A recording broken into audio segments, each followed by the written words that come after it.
ಬಾಗಲಕೋಟೆ ಜಿಲ್ಲೆ ಮುಧೋಳ ತಾಲೂಕಿನ ಮಂಟೂರು ಗ್ರಾಮದ ಬಹುಕಾಲದ ಕನಸಾಗಿದ್ದ ಮಂಟೂರು ಮಹಾಲಕ್ಷ್ಮಿ ಏತ ನೀರಾವರಿಯನ್ನ ಸಾಕಾರಗೊಳಿಸಿದ ಮಾಜಿ ಸಚಿವ ಗೋವಿಂದ ಕಾರಜೋಳ ಅವರಿಗೆ ಗ್ರಾಮದ ವತಿಯಿಂದ ಸನ್ಮಾನ ಹಾಗೂ ಅಭಿನಂದನಾ ಸಮಾರಂಭ ಹಮ್ಮಿಕೊಳ್ಳಲಾಗಿತ್ತು.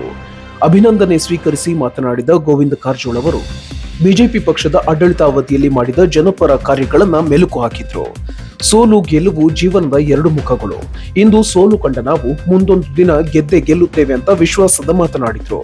ಪಕ್ಷ ಸಂಘಟನೆಗೆ ಒತ್ತು ನೀಡುವಂತೆ ಕರೆ ನೀಡಿದ್ರು.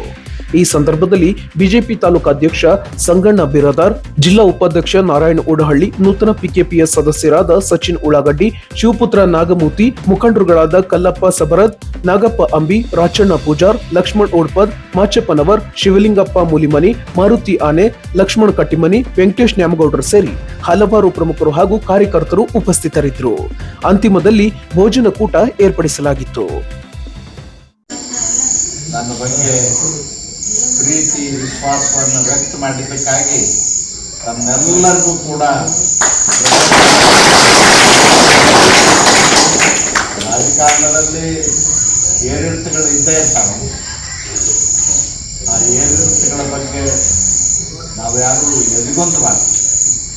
ಗಟ್ಟಿಯಾಗಿ ಪಕ್ಷವನ್ನು ಸದೃಢವಾಗಿ ಬೆಳೆಸ್ತಕ್ಕಂಥದ್ದು ಮತ್ತು ಮುನ್ನಡೆಸ್ತಕ್ಕಂಥದ್ದು ಭಾಳ ಮಹತ್ವದ ವಿಷಯ.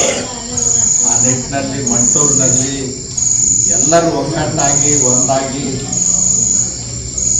ಹೋಗಬೇಕು ಅಂತೇಳಿ ನಾನು ಹೇಳಲಿಕ್ಕೆ ಬಯಸ್ತೇನೆ. ಮತ್ತು ಹಿರಿಯರು ಒಂದು 8-10 ಜನ ಯುವಕರಿಗೆ ಮಾರ್ಗದರ್ಶನ ಮಾಡುವಂಥ ಕೆಲಸ ಮಾಡೋದು.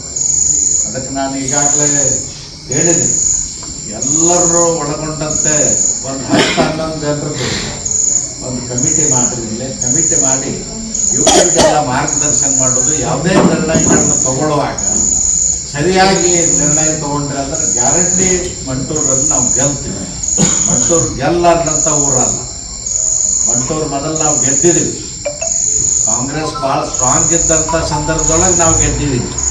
ನಾವು ನಮ್ಮ ಕೈ ಮೇಲಾಗಿ ಜಿಲ್ಲಾ ಪಂಚಾಯತಿ ಗೆದ್ದೀವಿ, ತಾಲೂಕ್ ಪಂಚಾಯತಿಗಳು ಗೆದ್ದೀವಿ, ಗ್ರಾಮ ಪಂಚಾಯತಿಗಳು ಗೆದ್ದೀವಿ. ಇತ್ತೀಚೆಗೆ ಒಂದು 8-10 ವರ್ಷದಲ್ಲಿ ಮಂಟೂರು ನಾವು ಭಾಳ ಹಿಂದೆ ಬೀಳ್ತಾ ಇದ್ದೀವಿ. ದೊಡ್ಡ ಊರು ಅಷ್ಟೇ ಎಲ್ಲರೂ ಒಗ್ಗಟ್ಟಾಗಿ ಒಂದಾಗಿ ಎಲ್ಲ ಸಮಾಜದವ್ರನ್ನು ಒಟ್ಟಿಗೆ ಕರ್ಕೊಂಡು ಪಕ್ಷ ಸಂಘಟನೆ ಮಾಡಿ ಖಂಡಿತವಾಗಿಯೂ ನಿಮ್ಮದು ಯಶಸ್ಸು ಆಗ್ತದ ಅಂತಕ್ಕಂಥ ಮಾತನ್ನು ಈ ಸಂದರ್ಭದೊಳಗೆ ಹೇಳಿ ಮತ್ತೆ ಸಮಯ ಬಂದಾಗ ನಾನು ಬರ್ತೇನೆ. ಬಂದ ಮೇಲೆ ನೋಡು, ಈಗ ಈ ಸರ್ಕಾರ ಒಂದು 1.5 ವರ್ಷ ಆಗಿದೆ. ನಿಮಗೆಲ್ಲ ಗೊತ್ತದೆ ಏನಾಗ್ಯದ ಏನಾಗಿಲ್ಲ. ಅದರ ಬಗ್ಗೆ ನಾನೇನೀಗ ಹೆಚ್ಚು ಮಾತನಾಡುವಂಥ ಸಮಯನೂ ಅಲ್ಲ, ಸಂದರ್ಭನೂ ಅಲ್ಲ.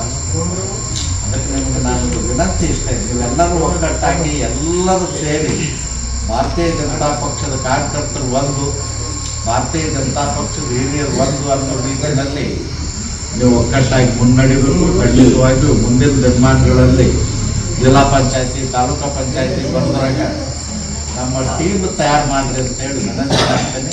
ನಾವೆಲ್ಲ ನಿಮ್ಮ ಜೊತೆಯಲ್ಲಿ ನೀವೆಲ್ಲರೂ ಸೇರಿ ಭಾರತೀಯ ಜನತಾ ಪಕ್ಷವನ್ನು ಬೆಳೆಸುವಂಥ ಕೆಲಸ ಮಾಡಿರಿ ಅಂತ ವಿನಂತಿ ಮಾಡ್ತೀನಿ.